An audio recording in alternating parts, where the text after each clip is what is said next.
नमस्कार। आज औरतों ने बदली दुनिया पार्ट 2 को लेकर आपके सामने हाजिर हूँ।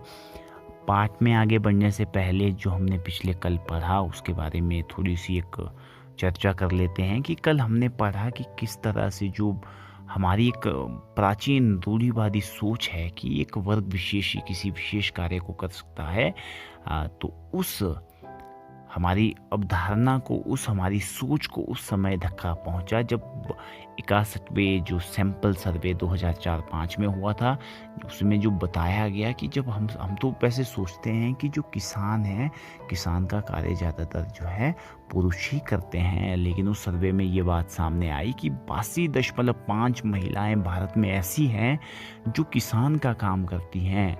किसान के कार्य में वो खरपतवार निकालती हैं, फसलें उगाती हैं और भी बहुत से काम करती है।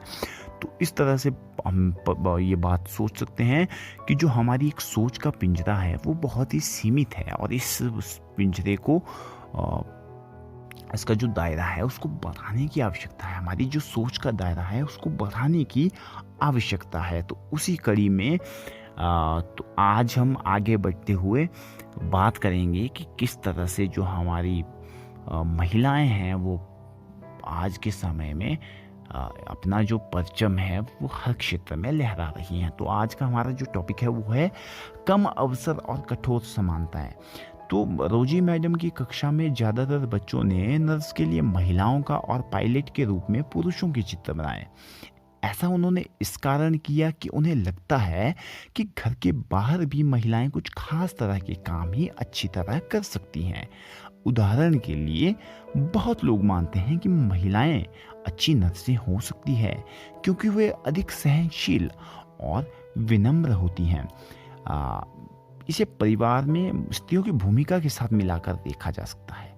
इसी प्रकार से माना जाता है कि विज्ञान के लिए तकनीकी दिमाग की आवश्यकता होती है और महिलाएं तकनीकी काम करने में ज़्यादातर सक्षम नहीं होती हैं। अनेक लोग इस प्रकार की रूढ़िवादी धारणाओं में विश्वास करते हैं, इसलिए बहुत सी लड़कियों को डॉक्टर व इंजीनियर बनने के अध्ययन करने और उनको उसकी ट्रेनिंग लेने के लिए सहयोग नहीं मिल पाता है जो लड़कों को मिलता है।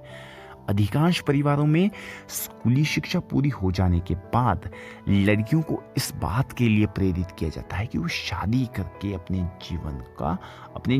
शादी को जो है अपने जीवन का मुख्य लक्ष्य बना ले।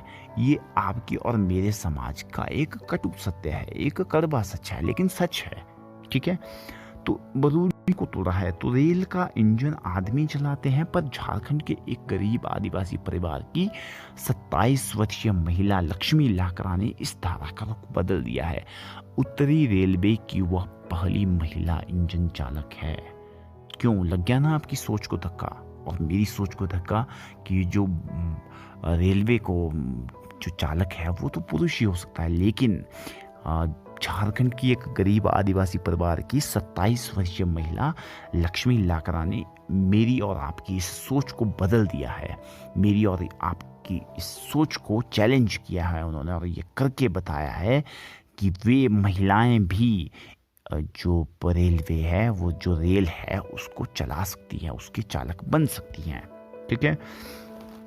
तो लक्ष्मी के बारे में बात करें तो उसके माता पिता ज़्यादा पढ़े लिखे नहीं हैं, लेकिन बच्चों को पढ़ाने के लिए उन्होंने बहुत संघर्ष किया। लक्ष्मी की पढ़ाई जो है सरकारी स्कूल में हुई और स्कूल में पढ़ने के साथ साथ लक्ष्मी घर के कामों और अन्य जिम्मेवारियों में भी बराबर हाथ बटाती रही। उसने मन लगाकर और मेहनत से पढ़ाई की और स्कूल पूरा करके इलेक्ट्रॉनिक्स में डिप्लोमा अर्जित किया।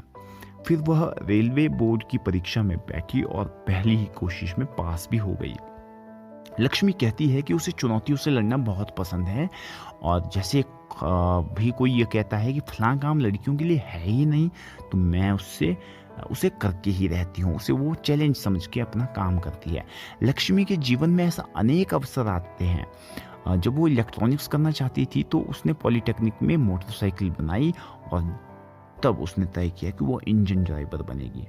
उसका जो नज़रिया है वो बिल्कुल सीधा साधा है। जब तक उसे मज़ा आ रहा है और जब तक किसी को नुकसान नहीं पहुंचा रही है और जब तक वो काम कोई अच्छे से कर रही है और अपने माता पिता की मदद कर पा रही है, तो उसे एक खुशी महसूस होती है और वो सोचती है कि क्यों ना वो अपने तरीके से जिए। ठीक है, तो ये समझना आवश्यक है कि हम ऐसे समाज में रहते हैं जहां सभी बच्चों को चारों ओर की दुनिया के दबाव का सामना करना पड़ता है।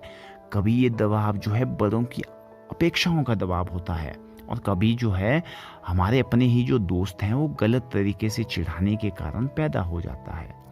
लड़कों पर ऐसा मतलब नौकरी प्राप्त करने के लिए दबाव होता है जिसमें उन्हें अधिक वेतन मिले, और लड़कों की तरह व्यवहार अगर नहीं करते हैं तो उन्हें चिढ़ाया जाता है और धौंस दी जाती है कि उन्हें उन लड़कों के जैसे बनना चाहिए। आपको शायद याद होगा कि कक्षा 6 की पुस्तक में आपने पढ़ा भी था कि लड़कों को बचपन से ही दूसरों के सामने रोने पर चिढ़ाया जाता है, उसे कमजोर समझा जाता है जब कोई लड़का रोता है। ठीक है, अब आपने जो है नीचे दी गई कहानी को पढ़िए और उसके बाद प्रश्नों के उत्तर दीजिए। अगर आप जीवित होते तो कौन सा? चलिए सबसे पहले कहानी को जो है हम पढ़ लेते हैं। ठीक है, तो कहानी में हमारे क्या होता है कि जीवियर अपना 10वीं कक्षा का परीक्षा फल देखकर बहुत खुश था। हालांकि उसे विज्ञान और गणित में बहुत अधिक अंक तो नहीं मिले थे, लेकिन उसके जो फेवरेट सब्जेक्ट थे इतिहास और भाषा में, उसमें उसने अच्छा किया था। जब उसके माता पिता ने उसका रिजल्ट देखा तो बहुत खुश हुए। तो उनके बीच में बातचीत शुरू होती है। उसके जेवियर के पिताजी कहते हैं कि तुम इतिहास क्यों पढ़ना चाहते हो? अपने भविष्य के बारे में सोचो, तुम्हें एक अच्छी नौकरी प्राप्त करनी है, इतिहास से क्या मदद मिलेगी? इसमें कोई भविष्य नहीं है। तो जेवियर उत्तर देता है कि पर मुझे गणित और विज्ञान में कोई रुचि नहीं है, यानी मुझे अच्छा नहीं लगता। तो उसके पिता बोलते हैं, हे भगवान जेवियर, गणित में तुम सिर्फ 65% अंक लाए, भौतिक शास्त्र में तो तुम्हारे अंक बहुत कम है। तो जेवियर कहता है, मुझे पता है माँ, पर कोई बात नहीं, क्योंकि मैं गणित और विज्ञान पढ़ना भी नहीं चाहता हूँ, मैं इतिहास ही पढ़ना चाहता हूँ। तो उसके पिताजी कहते हैं कि समझदारी से काम लो बेटे, गणित ले लो और साथ साथ कंप्यूटर भी सीख लेना। कंप्यूटर सीखने से नौकरी आसानी से मिल जाएगी। तो जैसा आप जानते हैं कि स्कूल जाना जो है जीवन का एक बहुत ही इम्पोर्टेंट पार्ट है। जैसे जैसे स्कूलों में हर साल ज़्यादा से ज़्यादा बच्चे प्रवेश ले रहे हैं, तो हम सोचने लगे हैं कि स्कूलों बच्चों के लिए स्कूल जाना एक आम सी बात है। आज हमारी ये कल्पना करना भी मुश्किल हो गया है कि बच्चों के लिए स्कूल जाना और पढ़ना पहुंच के बाहर की बात या अनुचित बात भी मानी जा सकती है। लेकिन जब अगर हम पास्ट की बात करें तो लिखना और पढ़ना बहुत कम लोग जानते थे। अधिकांश बच्चे वही काम सीखते थे जो उनके परिवार में चला होता था या वो जो उनके बड़े बुजुर्ग करते थे। लड़कियों की स्थिति तो और भी ज़्यादा खराब थी। उन समाजों में जहाँ लड़कों को पढ़ना लिखना सिखाया जाता था, लड़कियों को अक्षर तक सीखने की अनुमति नहीं थी। क्या आप इसको इमेजिन कर सकते हैं? ये उस समय की बात है। यहाँ तक कि उन परिवारों में जहाँ कुम्हारी, बुनकरी और हस्तकला सिखाई जाती थी, यह धारणा थी कि लड़कियों और औरतों का काम केवल सहायता करने तक ही सीमित है।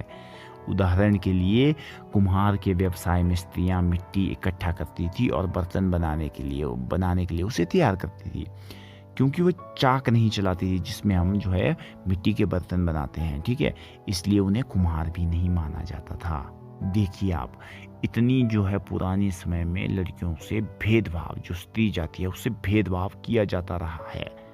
ठीक है, तो एक तो पुराने समय में जो बच्चे हैं उनको पढ़ना लिखना बहुत कम बच्चों को सिखाया जाता था, उसमें भी लड़कियों को नगण्य, मतलब जीरो, आप समझ लीजिए कि बहुत ही कम पॉइंट्स में, बहुत ही कम परसेंटेज में जो है लड़कियां उसमें पढ़ी लिखी हैं।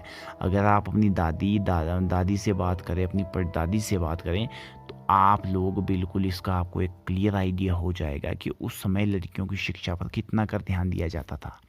ठीक है, तो आज की वीडियो यहीं समाप्त होती है। मुझे उम्मीद है कि आपकी जो सोच है वो लड़कियों की शिक्षा के प्रति, लड़कियों के व्यवसाय के प्रति, वो कुछ हद तक अभी 1-2 दिन में बदल गई होगी कि जो लड़कियां हैं वो किसी भी क्षेत्र में लड़कों से कम नहीं हैं। बस आवश्यकता है तो उनको एक सही दिशा देने की और उनको सही दिशा में प्रोत्साहन देने की। तो फिलहाल आज की वीडियो यहीं समाप्त होती है। उम्मीद करता हूँ आपको वीडियो पसंद आई होगी। तो आपके साथ मुलाकात होगी फिर एक नई वीडियो में। तब तक के लिए जय हिंद, जय हिमाचल।